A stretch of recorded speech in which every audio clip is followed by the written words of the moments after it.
Hi, listeners. Stories have so much power, and so does whoever controls the narrative. It is time that we dissect and analyze these stories.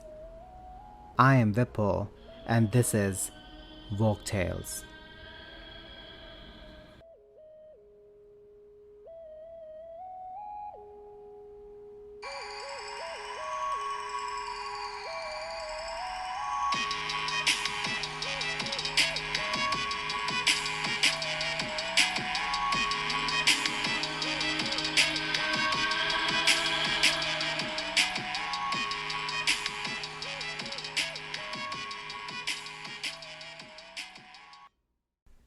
Hi, everyone. This is a Juneteenth special episode. Juneteenth or June 19th is also called Emancipation Day or Juneteenth Independence Day and commemorates the end of slavery in the United States. Stories are powerful. They are the amber in which lost voices are preserved. Through them, you can slip inside someone else's skin and see out of their eyes. Stories turn wishes into opportunities, because if you can imagine a thing, then it is not quite impossible. This week's story is taken from Virginia Hamilton's The People Could Fly, American Black Folktales, an anthology of stories originally told by African slaves and retold by generations of Black American storytellers. This one is the last in the book, and the one for which the collection is named. I warn you, it's not easy to hear. And on that note, it's story time. Say that long ago in Africa, some of the people knew magic. And these magicians can walk through the air or spread wide wings and fly away. Nevertheless, when the slavers come, many are captured and forced to leave their wings behind. Crowded onto ships and carried far from their homes, the magic is buried deep. A secret that must never, ever be told. Two slaves with a secret end up on the same plantation, an old man known as Toby and a young mother called Sarah. Their owner has thugs in his employ to patrol the fields with whips and savage tempers. Keeping everyone in such a state of terror, they keep laboring through the long day. These are about the worst possible working conditions for the mother of an infant.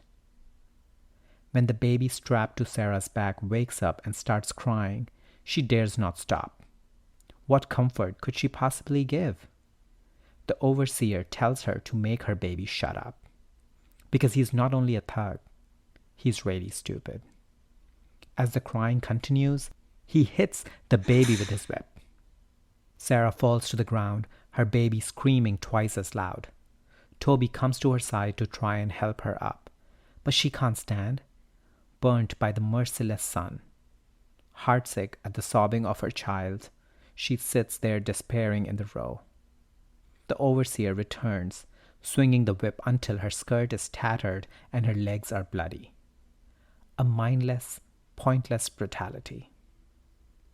"Go," Toby whispers to her, "as you know how to go." Lifting his hands, he breathes words of magic, and Sarah rises into the air, her baby tightly in her arms. Clumsy at first, she rights herself in the air and soars above the trees. Though the overseer runs after her, his shouts are empty threats.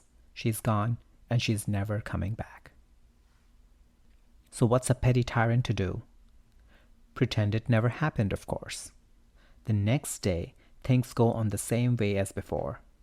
And because that way is horrific beyond all description, another slave collapses. All the overseer's beatings can't get the young man up, but Toby leans to whisper in his ear, and the words lift him up like gravity itself is rebelling.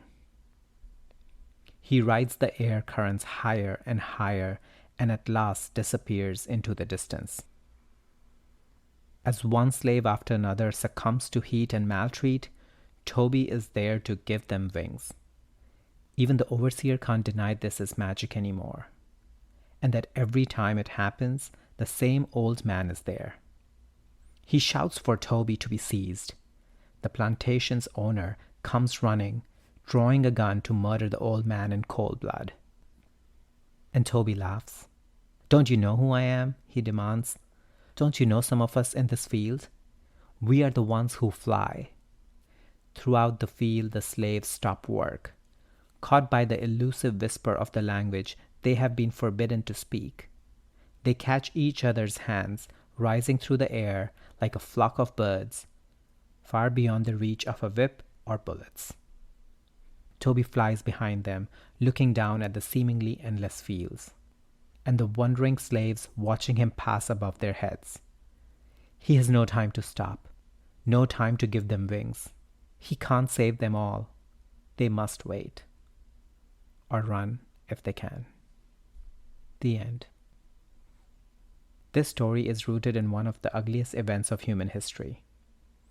It is the dream of freedom, devastatingly out of reach for so many of those who needed it most, but kept stubbornly alive. After all, if you can't escape in body, you can try in mind. Stories like this took courage. The least they deserve is remembrance. Happy Juneteenth. On that note, bye for now. Let me know your thoughts on the story and our discussion by emailing me on woketalespodcast@gmail.com or through social media at woketalespodcast on Instagram and woketalespod on Twitter. And please rate, review, and like Woke Tales Podcast, and don't forget to subscribe so you can easily access our weekly stories.